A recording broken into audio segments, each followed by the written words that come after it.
Explicación concisa y con ejemplos de alófono. Los alófonos son las diversas realizaciones o pronunciaciones o variantes que puede tener un mismo fonema. Realización, pronunciación, variante es todo más o menos lo mismo para que nos entendamos. Por ejemplo, en español tenemos los fonemas teóricamente oclusivos sonoros B, D, G, que tienen realizaciones, tienen alófonos oclusivos y aproximantes. Por tanto, tenemos respectivamente B, D, G, los alófonos oclusivos, y los aproximantes V, D, G.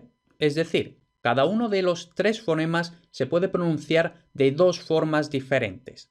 Oclusivo, vamos a decir fuerte, B, D, G. Aproximantes, vamos a decir más suaves, V, D, G.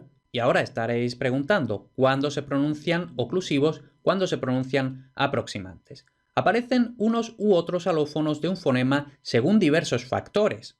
Principalmente estamos hablando del contexto fonético, en ese caso hablamos de alófonos en distribución complementaria y luego hablamos de factores de otro tipo, básicamente todo lo demás.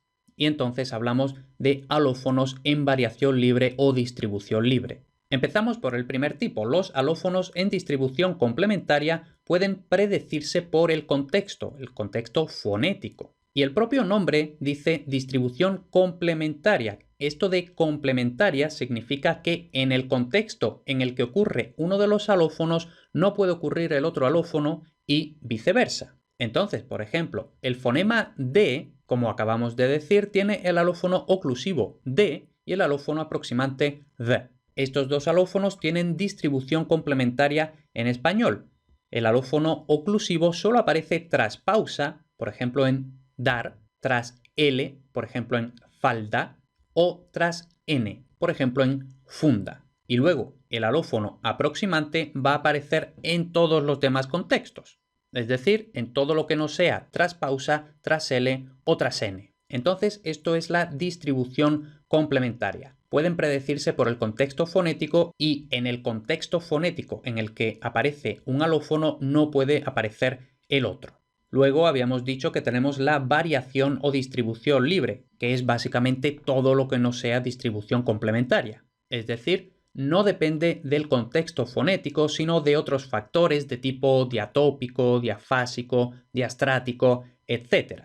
Podemos incluso llegar a decir que la elección de los alófonos de un fonema en variación libre, es decir, cuando aparece un alófono u otro, es más o menos aleatoria, ya que incluso un mismo hablante, en la misma palabra, puede llegar a pronunciar un alófono u otro de forma aleatoria, sin que haya realmente ninguna razón especial.